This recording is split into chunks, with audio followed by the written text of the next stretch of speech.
Hello, good afternoon and welcome.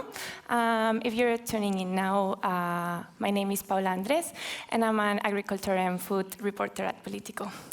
Well, as many of you know, agriculture has become quite a polarized topic recently.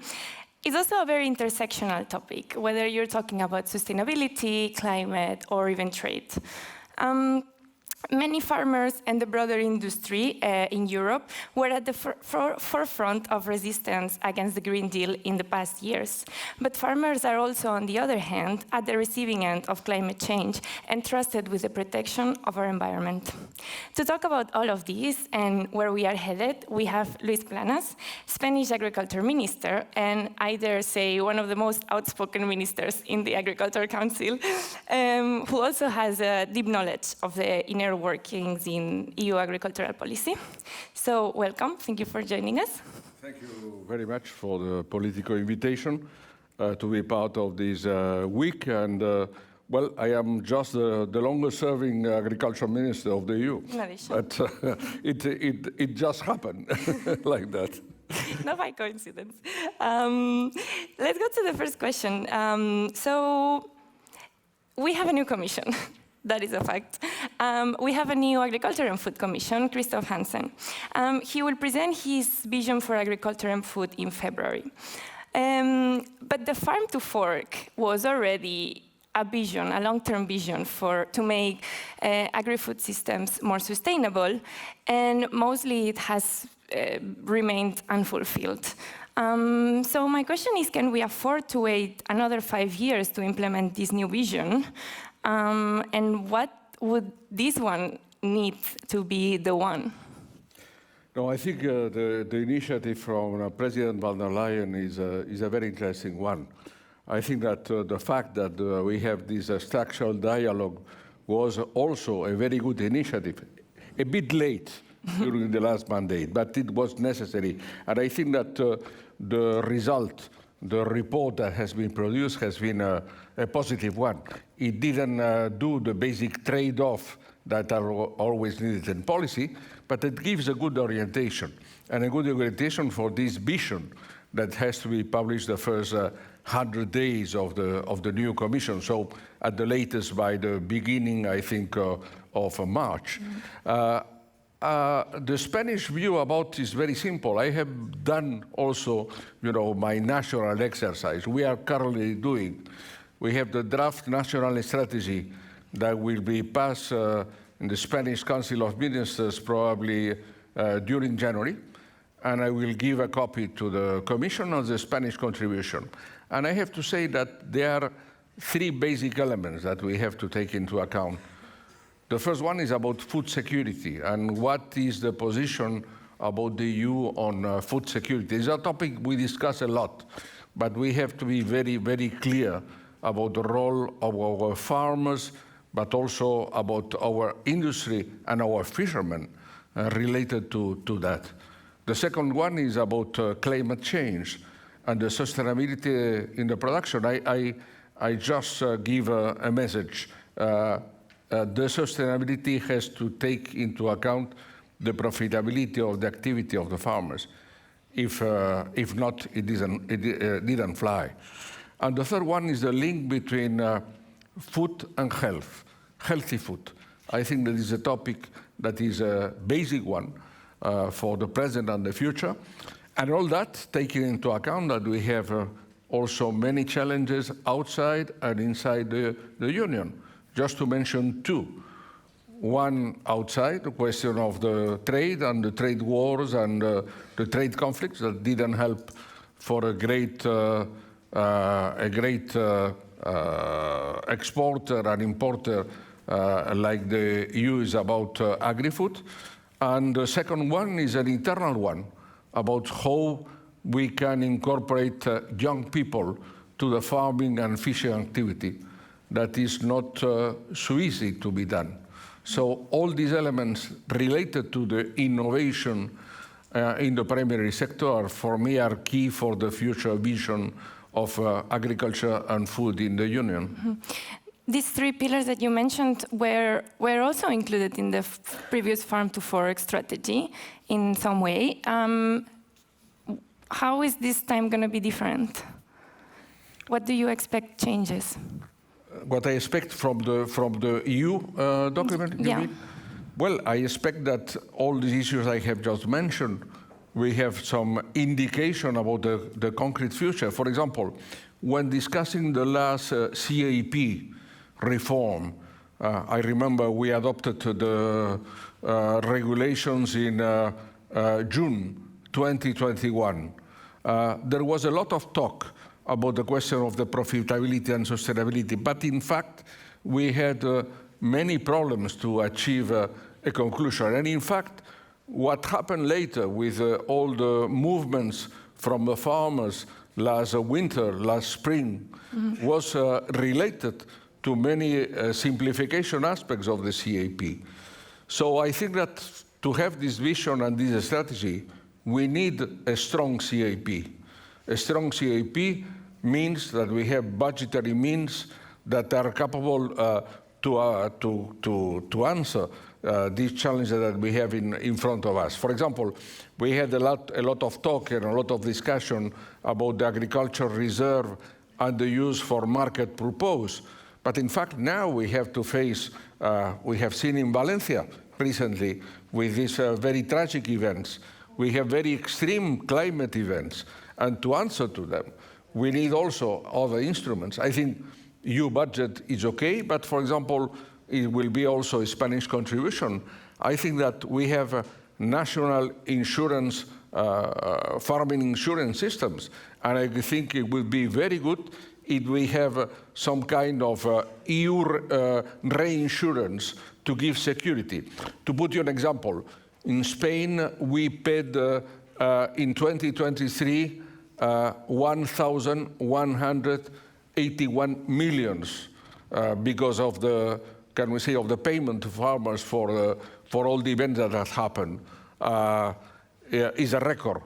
And these national systems can only survive if there is some kind of EU support to them. So you mentioned the common agricultural policy, this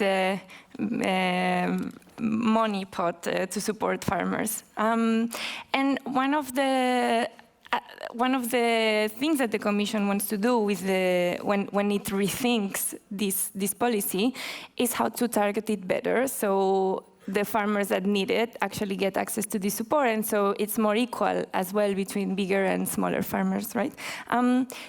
One of the possibilities is something that is the degressivity of payment, so paying less the more hectares, basically. This is something that has been proposed before, and the Council has pushed back. Do you think it will be different this time?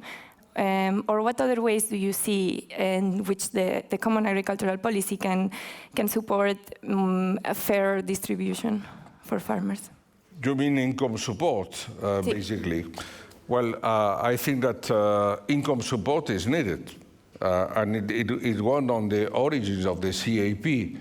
But what we have to do is to focus more on, can we say, on small and medium farmers, professional ones, family farming, that are the ones that most need this kind of support. I put you an example. In the National Strategic Plan, we have not only introduced the capping of the payments, but we have introduced also the redistributive element that was introduced a payment for the first time. I think this element is is much needed. I think that is the future. We need money, but we have to focus the money to the people that really need this kind of support. But I think it will be part of the next CAP that we have to discuss during this legislative mandate of the Commission and of the EU, of the European Parliament. And do you think the Council will act as one voice to support that?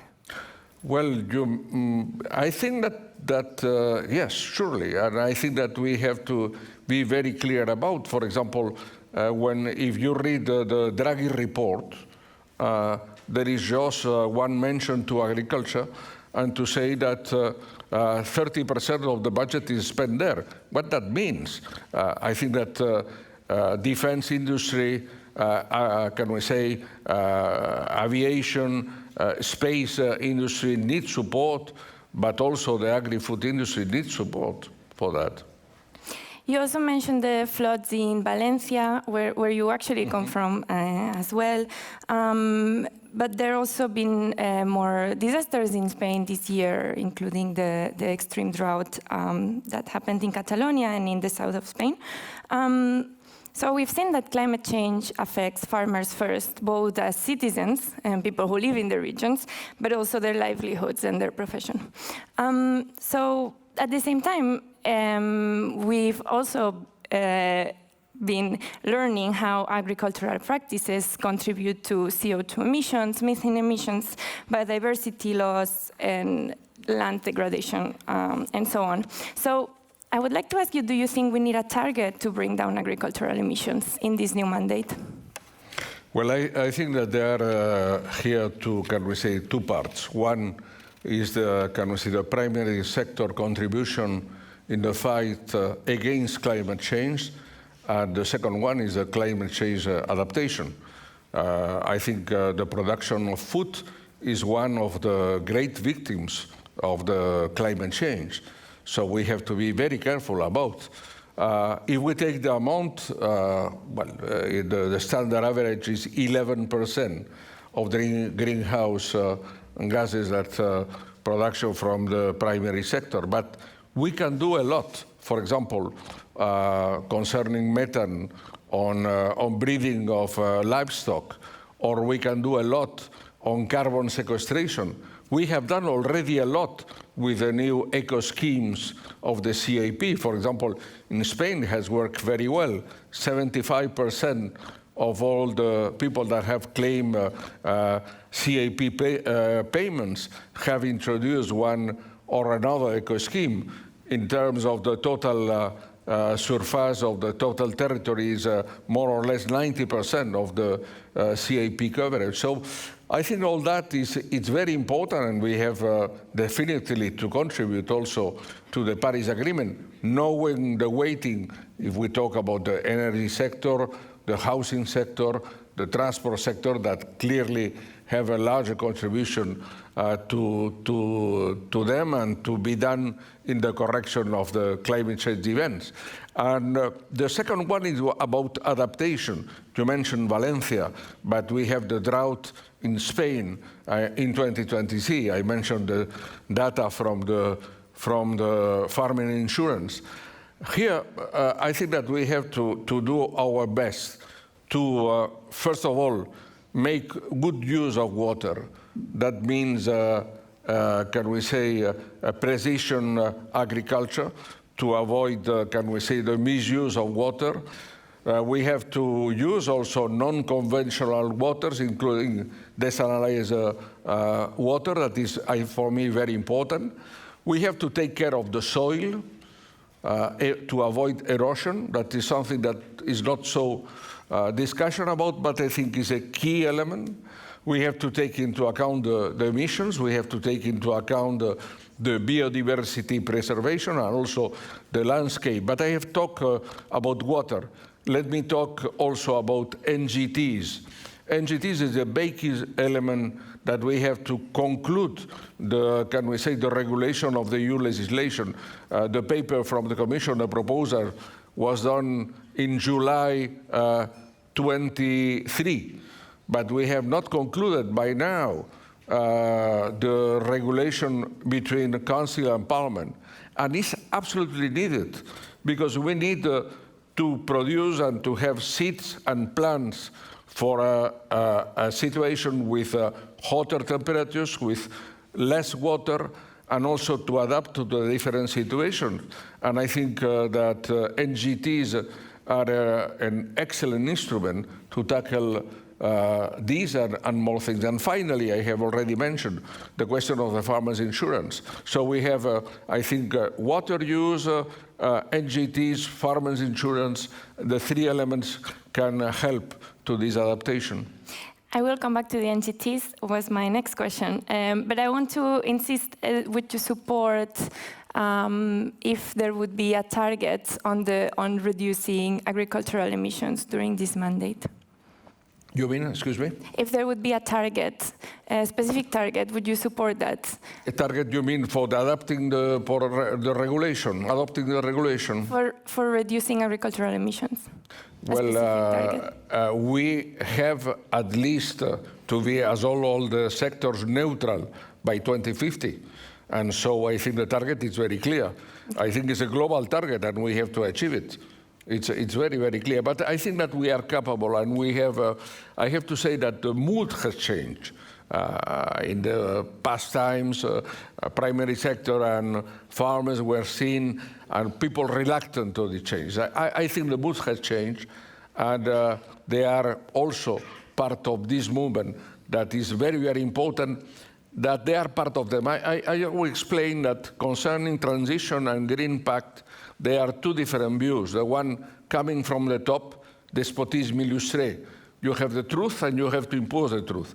And the second one, that is the only that can work in the primary sector, is having, the people on your side, the farmers, fishermen, and others.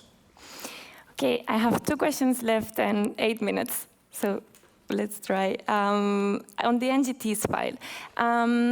Well, this is obviously, it has been, as you said, on the table since 2026, since the Spanish presidency, actually. And the Parliament already approved their report, so it's the Council in this case that is blocking the proposal. Particularly Poland is one of the countries that has been opposing it, and the next presidency is the Polish one. So do you expect a breakthrough during their presidency? Do you expect them to put an effort into closing this file? We will see. I always remain positive about. We have to talk with our Polish friends, and if not with our Danish friends, but I think that we cannot finish 2025 without a regulation published in the official journal. So that means a previous agreement inside the Council, an agreement between Council and Parliament. In the last mandate, it is true that was the old Parliament, not the new one, but give already a first lecture of the document, and it was a positive one. I think that we have to achieve it definitely. And now I would like to talk a bit about trade for the end. So there is a topic today, which is the von der Leyen's trip. So the Mercosur agreement is likely going to be signed by the end of the year. This is despite some EU countries, including France, pushing against it. The French political scene has also shifted quite a bit in the last 24 hours. So I would like to ask you, do you think, are we witnessing, let's say, an existential threat to the EU if von der Leyen goes ahead with a deal despite the French opposition? No, I have to say that for me, if we achieve an agreement between the EU and Mercosur, it will be great news for the Union. Great news, definitively. Great news not only because of trade, that is very positive for our exports, but also because in the present context, we cannot be defensive. And I think to achieve an agreement so ambitious as the one on Mercosur will show to the world that Europe is not closed behind our doors, but we are open to these, can we say, trade based on rules. That is has been the basic of the development of the last 30 years. And I think that we have to push on that. It is true, there are people you mentioned, and there are countries and sectors, for example, the farming sector. I am agriculture minister, but I am strongly in favor.